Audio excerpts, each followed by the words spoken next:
thank you for coming back to join Saturday Night Ladies. I am Deej Behrens. I am Shari Fesco. And I'm Demi Constantine.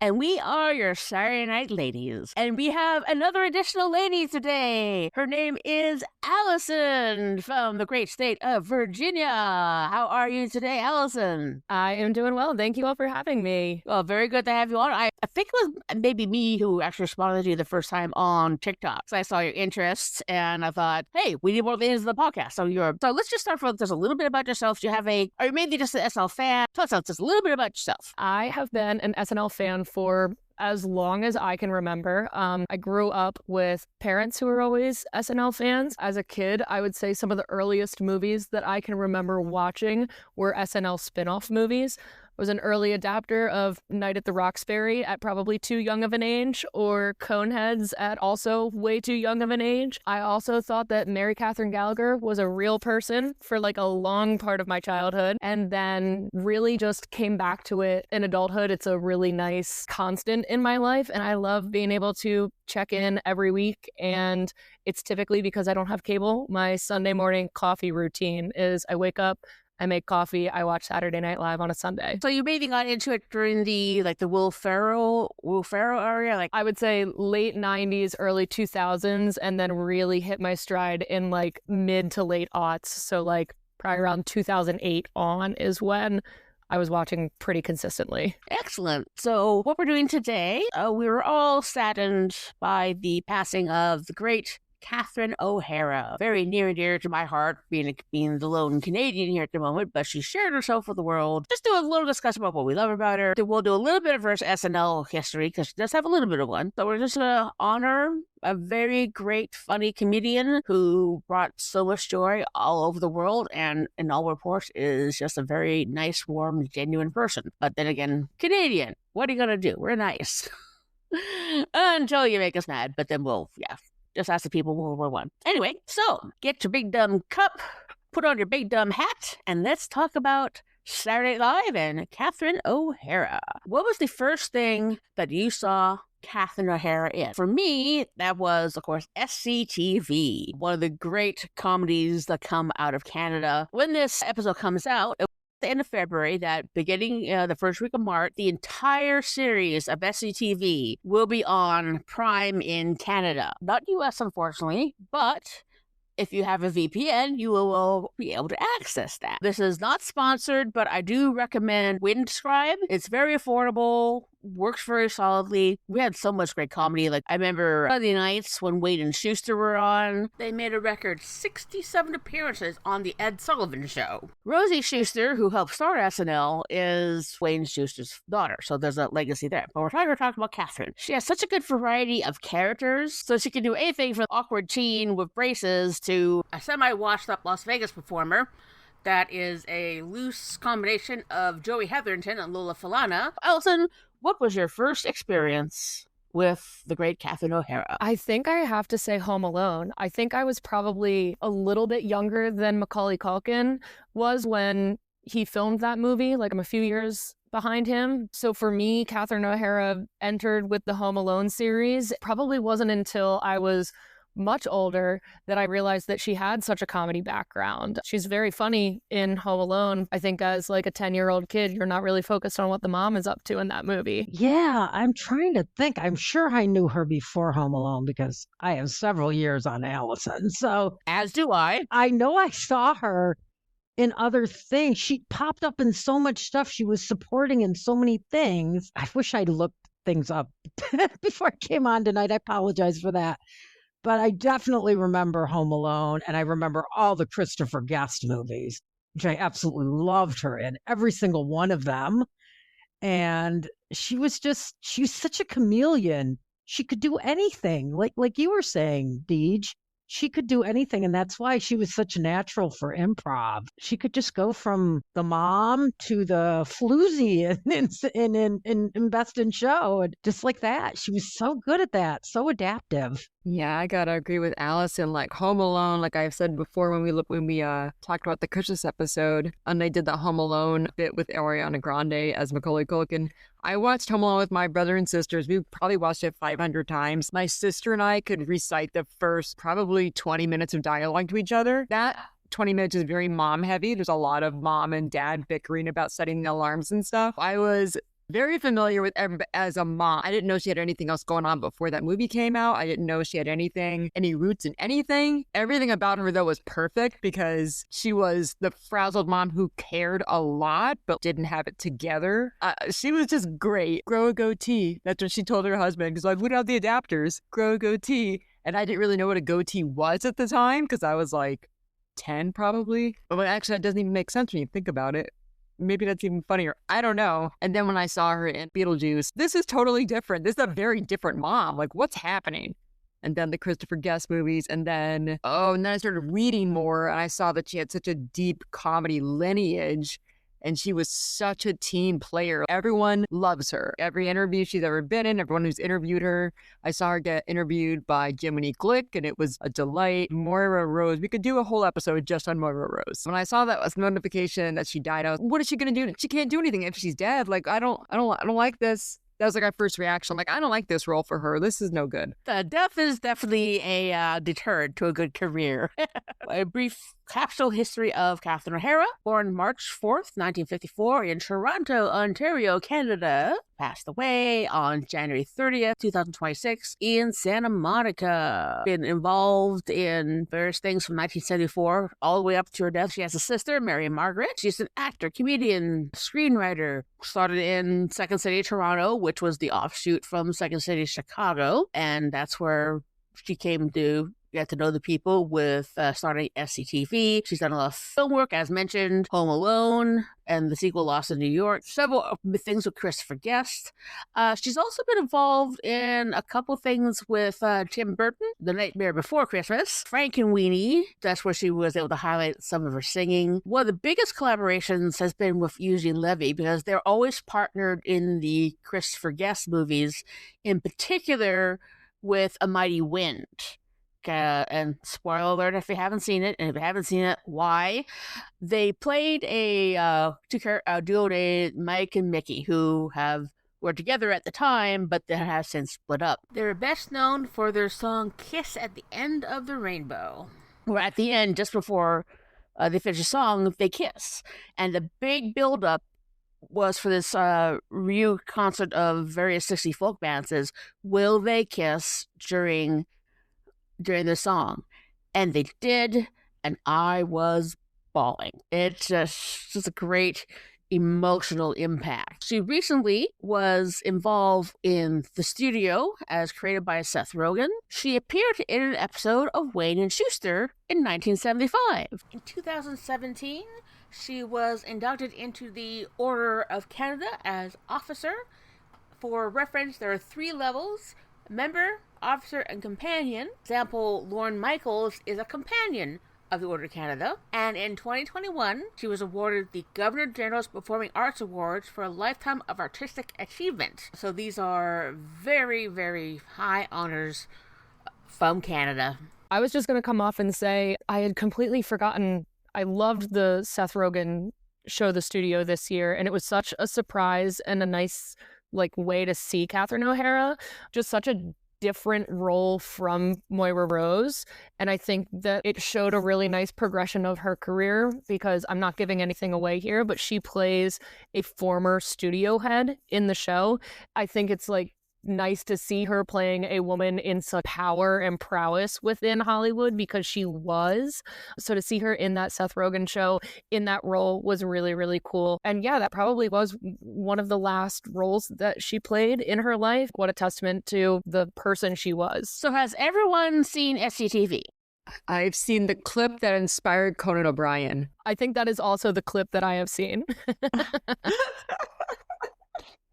Just to get a little bit of SCTV history of it, created by a lot of people we know and love in Toronto. It was on the CBC. The premise of the show originally was there's a bunch of people that really didn't like what was on television, and they decided to create their own station, and thus SCTV was born. It was shown in the US on Cinemax. There's also a later version called SCTV Network 90, which was broadcast after Saturday Night Live. The wide variety of characters that she played, their talk show very much based on like talk shows of the late 70s and early 80s. Tammy Baldwin was the host. They often had Eugene Levy as Bobby Bittman, who was basically like a hack kind of comic. She played a character called Lola Hetherington. One of her famous lines,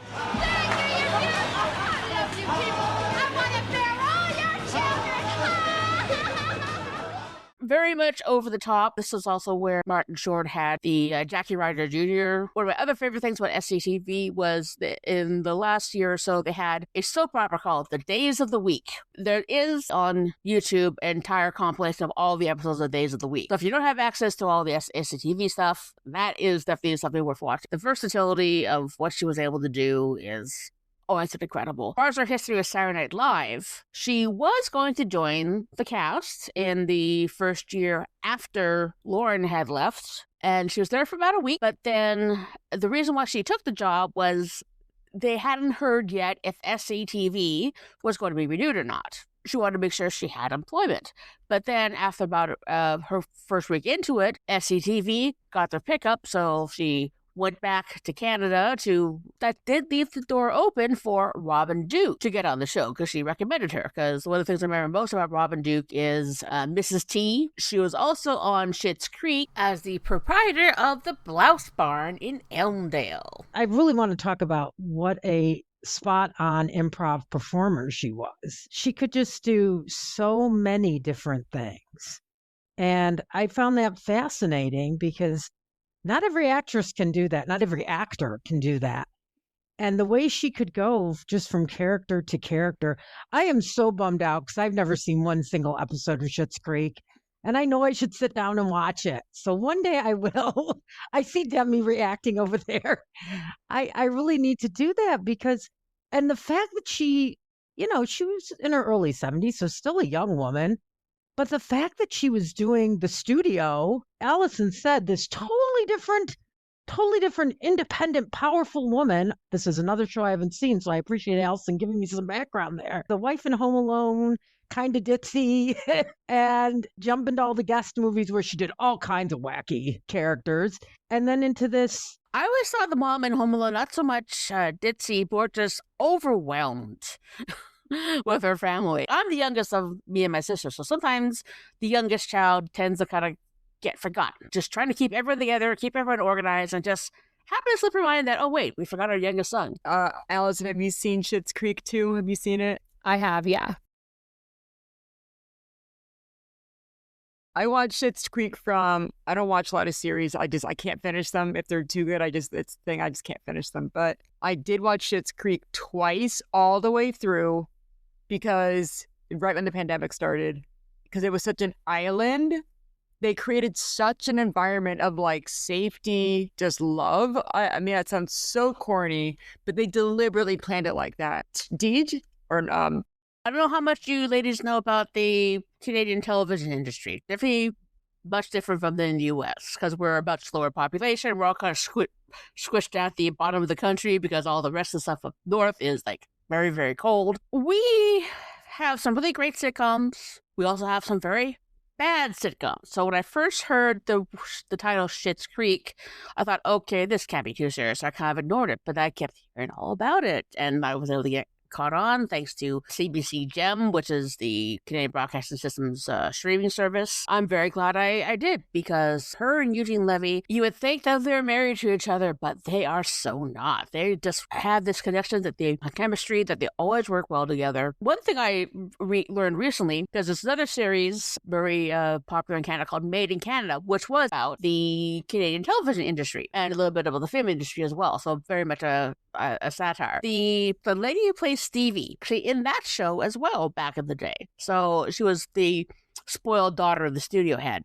So I'd like to see all these past connections of everything coming up. And of course, how insular the Canadian industry can be is sometimes very amazing. I was just going to say that I think, speaking to her relationship with Dan Levy and what we were talking about earlier, when Sherry brought up that she's just such an amazing improvisational actor, you talked about like how great she plays off of everyone and everyone enjoys working with her. Like, I think that just speaks to her improv skills. I have taken my dabble into stand-up comedy, I have always been so intimidated by improv because I think it is such difficult work and you have to put a lot of trust in people. And I think that can be really, really difficult to do. And she seems to just be someone that everyone on set can trust. I think it's what makes her really funny. For her to have that career with Eugene Levy and after all of those years to kind of come back and be able to make something that is so heartfelt in Schitt's Creek. It just goes to show what their relationship was like, probably off screen, because they were able to be such fun people with each other on screen. Oh, that's so beautifully put, Allison, and hard agree. I'm just gonna go a little bit into like the background of what I read about Catherine O'Hara's influence on Schitt's Creek and what made it such a great show. I started watching it because of the memes, because of like reaction memes and GIFs and GIFs on Facebook. And they were so funny. You couldn't get away from it. Like, it was everywhere. You couldn't. They were everywhere. And they were so funny. All the facial expressions were so funny. Eugene Levy was like looking horrified in different ways, which was so perfect. And you're like, what's going on with this guy? Who is this? Oh my God, I can't remember the sister's name. Alexis. Thank you. A little bit Alexis. Of course. Thank you, Allison. Alexis. A little bit Alexis. I'm a little bit tipsy when I drive my car. Her and Moira in a different wig every time, looking not flustered. I can't even think of it, but so like there were feathers involved. I was like, I want to be a part of this. Whatever world this is, I want to be a part of it so I can use these memes because this is so funny. This is so great. And then I started watching it and I was like, did not disappoint at all. It's a family guy. It's a rich family that gets transplanted, and Moira Rose is like different levels of hysterical in the first season. And it is perfection. She specifically wanted the relationship between her and Eugene Levy to be respectful and civil the entire time. She did not want them to be bickering. She specifically shaped it so there would never be like a nagging couple. They wanted to be loving and respectful the entire show. And it made such a difference because you didn't have to worry about it because you're like, oh, you don't have to worry about the family. They love each other. They're not very good at it, but they love each other. And I think the respect thing, it really came through. So to your point, Allison, that you can trust her as a scene partner, as an improv partner, that is huge. And clearly you can, but clearly also she had enough control and she knew her role and she knew how to make it better, to like make little suggestions. She's like, can I wear a lot of wigs? Like she was like, so she had wigs like for everything. They thrifted a lot of her outfits. They were like couture, like from Alexander McQueen for the big wedding scene when she was the officiator. What I love about the wigs is every wig had a name. Just the voice that she used. We don't know quite what accent it comes from. It's not really received pronunciation from England. And just the way she can twist words like, your baby. She seems like a caricature, but she's actually a person. She has love. She has feelings. Like you say, the family doesn't really know how to love each other because they've always been so separate. And their financial downfall basically brought them together in the best kind of way. And very much family fare, because not only was there Dan Levy, who was the co-creator, their sister, Sarah Levy, played Twyla, who ran the cafe. And if I could do one more tag on to what Allison was saying, also that does lead into this. When you realize a lot of these people are like friends, like you're saying, it's a family affair with Schitt's Creek. There are 3 Levys involved in that show, at least, on camera. And even like when I was a kid watching Father of the Bride, I did not realize that Steve Martin and Martin Short were like a comedy duo from heaven forever. Like I actually still haven't seen Three Amigos, which is terrible, but I know it's very important. And I like seeing them just being different iterations, just being different movies where they're with each other. Like that's kind of like an SNL movie, like you were saying, Allison, a little bit. Like, I didn't realize, like, oh, these guys are friends and they just want excuses to work together. Like, all the Christopher Guest movies, who also has SNL canon in his background. Wasn't he a writer? I think he was definitely a writer. Christopher Guest was on. He was on the Ringer season with Marty Shore and Billy Crystal and Michael McKean. Okay. And Harry Shore. I think all the Spinal Tap guys were on there. Oh, yeah. So these guys are friends and they work together. And Catherine O'Hara just always had it. Whatever you needed, she had it. I think she had the trust of all of them because she could do so much. Oh my God. Beetlejuice, just like that conga scene in Beetlejuice when they're doing Deo, I can't even imagine having to read that when like you're reading the script and imagine it. But the way in which they brought that to life, and particularly she brings it to life with like the fruit basket on her head, incredible. Like you can't ask very many people to do that and pull it off. She stepped right up to the plate. Well, just the fact they also got Dick Cavett to do that as well. That was like way out of left field. So it's nice to know that Dick Cavett has a bit of a sense of humor. Beetlejuice went on to become a Broadway musical, which is a slightly different story, but still based on that. I just found out she was in Nightmare Before Christmas. I didn't know she was Sally. Like I didn't know that until she died, and I saw that and I was like, what? And she performed at the Hollywood Bowl. They did a live performance at the Hollywood Bowl. I've only seen clips of it that come out, and I'm like, oh my God, like this is, and she's up there singing as Sally. I don't know when that happened. Did you seem to have a lot of information on that? So it was a concert of Tim Burton's Night Before Christmas, where she had two roles. She was one of the three little sort of minions of Jack, and also Sally, who was a very, very sweet character.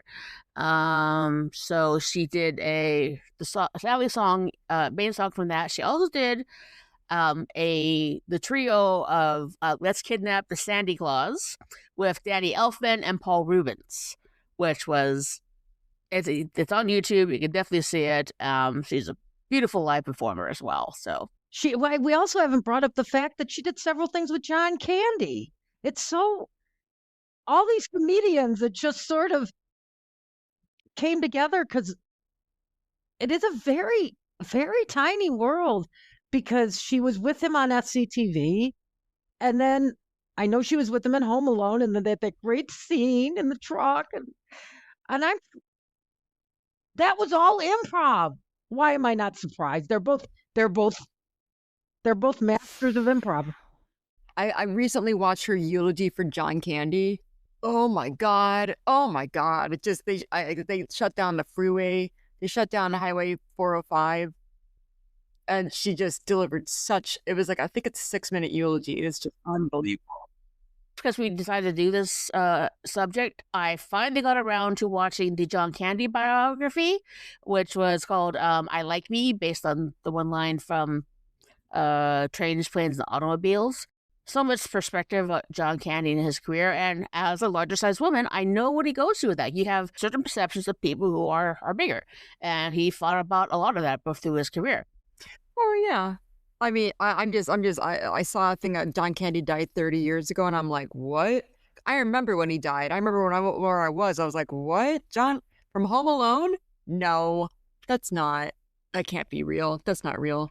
But and speaking of improv and her SCTV cohort people, her scene in Home Alone, in the movie in the van with the Polka King of the Midwest, all improv. I guess they just did it in one day. And there's a deleted scene I saw on Instagram where the snow's blowing like crazy, and she gets off somebody filmed it from inside their house, like watching them film it, and she gets out of the van. And there's like a big snow machine, and she kisses them on the cheek, and he hugs her, and then she goes into the house, and that's where the scene is where she reunites with Kevin. And it's just, oh my God, why am I getting emotional just thinking about it? It's all great. It's so great. It's just, I mean, they're buddies making films together and being funny. Yeah, well, there's something very similar between the SCTV group and Saturday Night Live, because what happens a lot with Saturday Night Live is when you leave, there's certain people that will cast fellow former cast members in all their stuff. There's the like everything that Adam Sandler has done for people he's worked with. All the different collaborations between Bill Hader, Fred Armisen, John Mulaney, and Seth Meyers. The things that they've all done together. So it's like you have this little community of people you can always count on to do things with. So that's why you get John Candy Home Alone. You get various people just working on all these different projects together, just because It's only a one-day thing, but we want you here because we know you're funny and we know you can do the job and add to the project. I really am glad that we had a chance to honor this great actress, this great woman. And I'm so thrilled that Allison could join us. And what a treat to add another woman to our Saturday Night Lady family. And may we keep growing. I will keep harassing you out there, ladies. If you're wandering around Instagram like Allison, I will find you and I will email you or I will message you. So this has really been a delight. And you know, there's just so many great women out there making things happen for the comedy community. And I'm so glad that we do this, as I say every week, because you know, the female voice is important to comedy, and I'm glad that it's being louder and prouder because of women like Catherine O'Hara. So this was just great fun. Well, we want you on again. So if you want to join us, anytime you want to join us if you want to join us for the 3 episodes coming up, please let us know because you've been so great. Because again, we want to get more regular female contributors to us. That will just help everything grow because we just need to have our perspective out there. Yeah, comedy can kind of be a guy thing, but we matter in comedy too because there's always that dumb thing people say, women are funny. I was like, sorry, yes, we are. And sometimes we're funnier than you do. When you don't have someone to talk about SNL with or something that you really are passionate about, you can get kind of lonely. So be able to find Saturday Night Network and be able to connect with Debbie, Shari, and Allison is a gift.